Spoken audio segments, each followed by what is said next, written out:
I became so uncomfortable with being uncomfortable that I was literally forced into a dead end. And at that dead end, I had to stop and make a decision. Do I go back the way I came, or do I find a new way? Going back was not an option, so I decided to continue forward. This became an 18-month journey to find my why, my purpose. What am I here to do? And it took 7 steps to get there. The very first one was giving myself permission. I waited over 20 years for someone else to give me permission to something only I could give. So through the fears, the insecurities, the weaknesses that I defined myself by, therefore denying myself the opportunity to go and do what I'm supposed to be doing on this earth, I keep pushing. So now we're at step 2, to uncover. On this part of the journey, I had to discover me. I had to ask myself, who am I? Why am I here, and what am I doing about it? So I started digging deep, and I started uncovering things that I did in the past that made me come alive. Books that I read and poems that I wrote as a young child. I started discovering how I learned and my learning philosophy on this journey. And it brought me to my next step as I sat here and really dug into myself. Now it was time for me to go to that next phase and reflect. As I began reflecting, I realized that I found exactly what I needed. And that was me. Everything I needed was on the inside of me. I was born with it. My gifts, my strengths, my talents, what I'm here for, I didn't have to go look for it on the outside. It was already here. So I started creating an e-portfolio to help track where I've been, where I'm going, and to be reminded that I am here with purpose. And so I started writing out a plan. And that takes me to my next phase in the journey, is to plan. See, this part of the journey took a different type of vision. One that I had to see clear in order to understand my innovation plan that I will be introducing to the world. And I know that my passion for the youth is strong.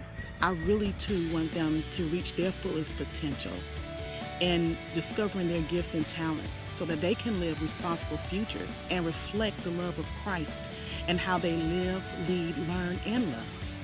And I knew I had to do this through an influence strategy, through a big, hairy, audacious goal, through wildly important goals, through just developing different types of models to keep the end in mind so I can see it on paper and run with it.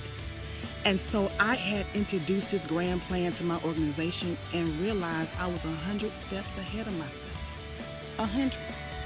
The very first thing I had to do, aside from starting with heart, is to build relationships. So I began to do that. I gave so many hugs and appreciation cards and just you appreciated notes and follow-up emails. I began connecting with people of like minds to find out different strategies and information that I could share with others. I just really went in on building relationships to show people that they are loved and that they too have a place in this world. That this is not just my plan, but our plan to make this world a better place. And it worked. It really did. And so now I'm ready for the next step in the journey, which is to organize the plan. For this part of the journey, I had to put my blinders on and I had to block out the noise because there's so much whirlwind going on around me.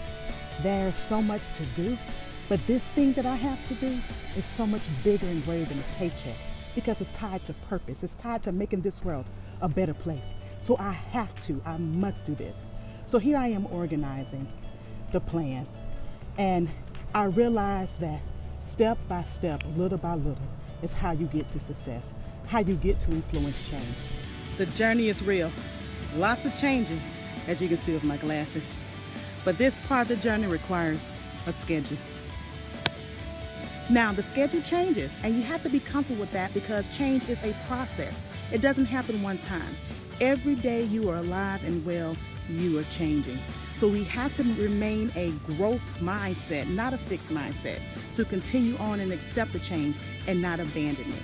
And for the next phase, it's time to do the most important on the journey, and that's to execute.